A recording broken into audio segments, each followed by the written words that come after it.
Selamat datang ke channel Nazair Abdullah, channel yang membahaskan berkaitan alam pembonsaian. Pada perkongsian video tutorial pada kali ini, saya akan kongsikan kepada anda semua apakah yang kita perlu lakukan selepas kita melakukan pemangkasan atau menyantas atau pruning pokok bougainville kita. Okey, baiklah teman, sebelum anda meneruskan perkongsian saya pada kali ini, pastikan anda aktifkan tombol notifikasi agar anda dapat membantu memperkembangkan channel Nazair Abdullah. Baiklah teman, terima kasih. Okey, baiklah teman, di sini saya dah sediakan sebuah pokok bougainville Singapura ya. Ini adalah sebuah pokok bougainville Singapura teman ya. Di mana pokok bougainville Singapura ini sudah pun tumbuh agak subur ya. Nampak terdapat juga dahan-dahan yang tumbuh memanjang atau menyulur seperti ini. Okey, di sini. Okey. Apa yang kita perlu lakukan tuan-tuan ya apabila kita ingin menjadikan sebuah pokok bougainville Singapura seperti ini ya teman ya, sebagai sebuah bonsai kita, apa yang kita perkara pertama sekali yang kita akan perlu lakukan ialah kita akan melakukan pemangkasan ataupun kita memangkas atau memancantas atau mempruning cabang-cabang yang terdapat pada pokok bougainville ini dengan syarat kita membentuk gaya segitiga ataupun gaya piramid ataupun gaya gunung ataupun gaya payung. Itu adalah gerak asas ataupun dasar dalam kita proses membuat pokok bougainville Singapura kita untuk menjadi sebuah bahan bonsai. Okey, untuk itu teman ya, di mana dalam perkongsian sekali ini bukan saya ingin mengkongsikan kepada anda cara kita mempruning ya. Jadi untuk perkongsian pada kali ini saya akan kongsikan kepada anda apakah yang kita perlu lakukan selepas kita selesai melakukan pemangkasan ataupun menyantas cabang-cabang di pokok bougainville kita ni. Okey, baiklah teman ya, di sini kita lakukan pertama sekali kita apabila kita mendapati sebuah pokok bougainville kita, ini adalah pokok bougainville Singapura ya teman. Okey, kita akan lakukan pemangkasan ataupun pruning atau menyantas ya cabang-cabang yang tumbuh memanjang ini. Kita akan membuat bentuk asas ataupun dasarnya membentuk piramid ataupun segitiga. Okey. Cuma kita perlu sediakan sebilah gunting yang tajam. Okey. Pertama sekali teman ingat ya, pastikan anda memotong, memangkas atau menyantas atau mempruning cabang-cabang ini mengikut gerak dasar itu gerak segitiga ataupun gerak piramid. Okey. Kita potong dulu ya. Bismillah. Okey, itu.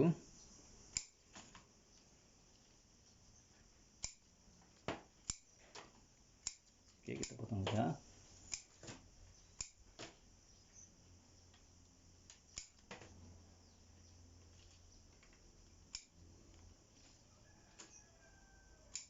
Okey, macam tu teman. Okey, ingat ya teman, untuk membentuk atau memprogram cabang yang akan tumbuh baru nanti teman ya, kita hendaklah memerhatikan apabila kita memotong cabang-cabang ini. Sekiranya kita ingin menghendakkan cabang yang baru nanti akan tumbuh ke arah kanan, kita potong bahagian ini ya. Bahagian ini. Kita potong bahagian ini. Nampak? Bahagian ini. Okey, kita potong bahagian ini. Okey, kita tinggalkan daun yang mengarah ke kanan. Jadi kita potong sebelah atas tu. Seandainya kita ingin programkan yang masa depannya nanti akan tumbuh cabang ke sebelah kiri, sebelah ini kita potong bahagian atas ni. InsyaAllah nanti akan tumbuh cabang ke sini. Okey, jadi kita potong sini dulu. Okey, kita potong sini dulu. Nanti cabang akan tumbuh. Jadi saya nak programkan yang ini nanti ke atas sini. Okey, kita potong di sini ya. Bismillah. Nah, macam tu nampak. Okey, kita dah potong ke situ. Okey, macam tu teman. Kan? Jadi saya programkan ini nanti ke sini dan cabang ini nanti akan tumbuh ke sini. Okey. Kita buat macam tu. Okey.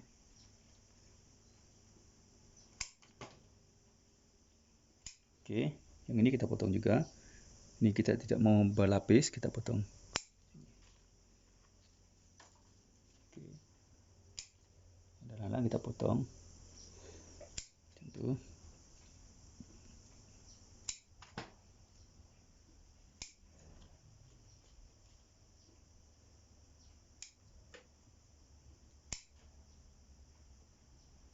Jika kita mendapati terdapat cabang-cabang yang mati, kita potong teman-teman, jangan biarkan. Kita potongkan. Ini adalah untuk memudahkan cabang yang baru akan tumbuh nanti. Okey. Macam tu. Okey. Dah nampak kan? Dah nampak sedikit bentuk segitiganya. Okey. Nanti insya-Allah ini akan tumbuh ke sebelah sini. Ini kita potong dulu. Okey. Macam tu.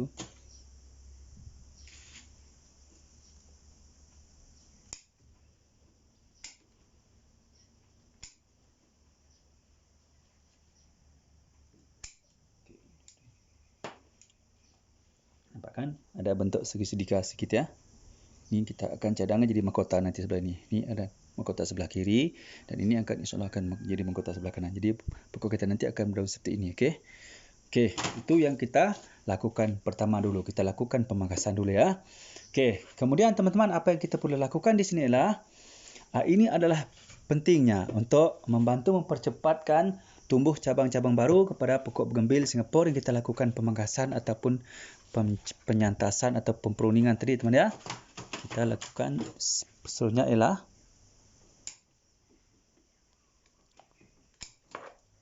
kita akan lakukan pemupukan ataupun pembajaan. Nah, itu adalah satu rahsia yang penting. Apa yang anda perlu lakukan adalah teman selepas anda melakukan pemangkasan atau pementasan, pemangkasan ya ataupun pencantasan kepada cabang pokok bougainville Singapura ini. Ini adalah masih dalam program pertama teman untuk kita menjadikan pokok bougainville Singapura ini sebagai satu bahan bonsai kita. Okey. Macam tu. Okey. Dah, kita dah siap pangkas. Jadi sekarang kita akan lakukan pemupukan ataupun pembanjaan. Okey. Untuk melakukan antara pupuk atau baja yang paling sesuai untuk kita gunakan teman untuk membantu proses penyuburan ranting-ranting ataupun cabang-cabang baru pada pokok bougainville Singapura kita ini ya teman ya.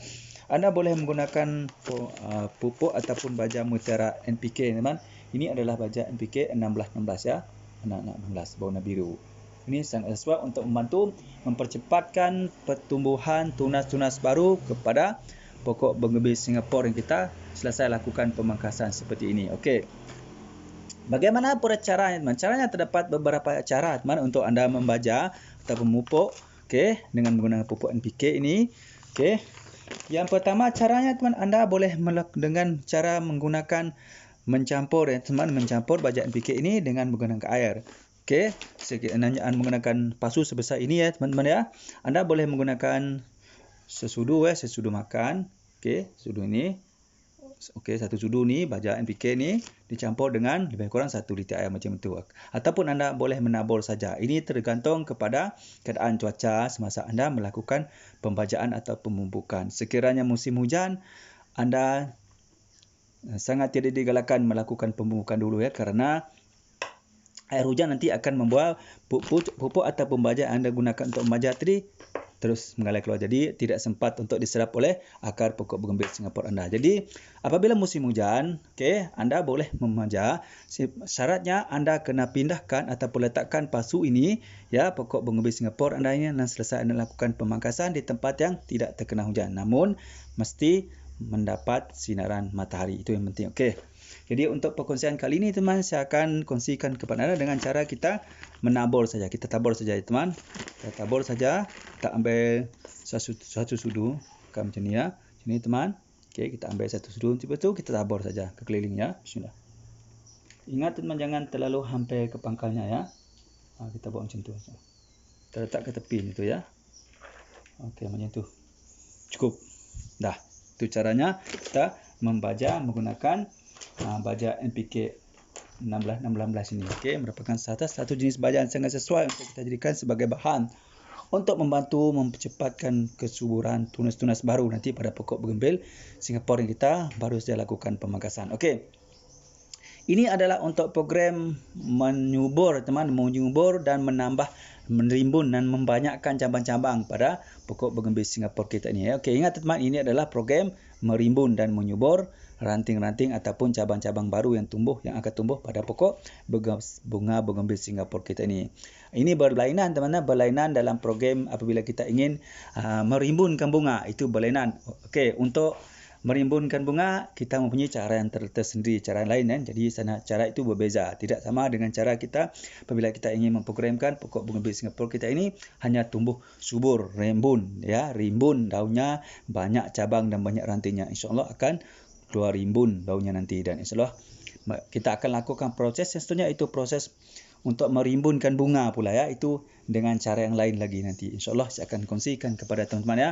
Bagaimanakah cara kita boleh lakukan ataupun kita perlu lakukan untuk kita merimbunkan pokok bougainville Singapura kita selepas kita melakukan pemangkasan untuk merimbunkan banyak bunganya keluar insyaAllah. Okey, selepas ini teman, selepas anda selesai melakukan pemupukan atau pembanjaan seperti ini ya teman, anda hendaklah meletakkan ataupun anda hendak memastikan ya teman, pokok bougainville Singapura anda ini mendapat sinar matahari yang cukup ya.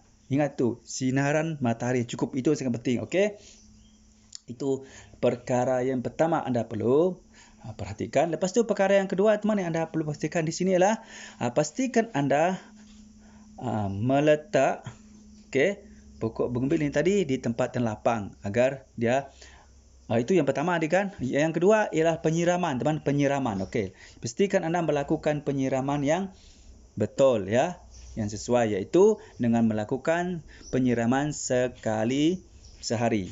Okey, waktunya ialah sekiranya anda menyiram pada pagi saja, ataupun sekiranya anda ingin menyiram pada sore atau petang, anda boleh menyiram waktu petang saja. Okey, itu adalah cara penyiraman yang betul yang anda boleh lakukan untuk pokok bougainville Singapura yang anda telah lakukan pemangkasan seperti ini dan lepas anda melakukan pembacaan. Okey, itu yang perkara yang kedua. Okey, ingat teman, untuk penyiraman ini apa yang penting adalah sekiranya musim hujan, anda tidak digalakkan untuk menyiram. Ingat ya, jangan menyiram terlalu kerap pada musim hujan, kerana pada musim hujan keadaan media tanam yang terdapat dalam pot ini memang sudah dalam keadaan lembab, jadi anda tidak perlu melakukan penyiraman.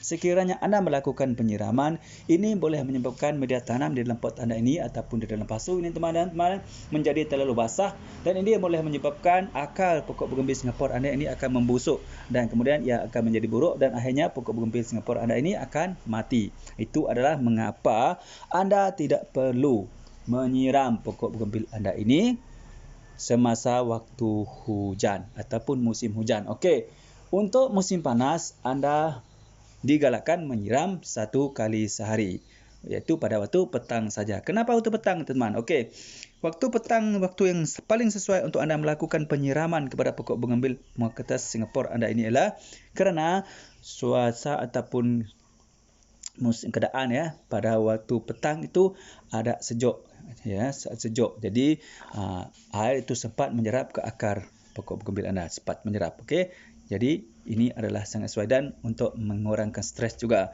Sekiranya anda menyiram pada waktu pagi, kebiasaannya pada waktu pagi itu akan makin menjadi panas. Jadi mungkin boleh menyebabkan stres kepada pokok bougainville anda. Okey, itu adalah mengapa ataupun beberapa sebab mengapa anda tidak digalakkan untuk menyiram pada waktu pagi. Dan juga pada waktu pagi teman, cahaya matahari memang terik dan panas, jadi air tidak sempat diserap oleh akar pokok bougainville anda ini. Jadi siram pada waktu petang atau sore saja sekali sehari. Okey, ingat untuk pokok bougainville anda yang sudah kuat, yang banyak akar seperti ini ya, yang seperti ini. Okey.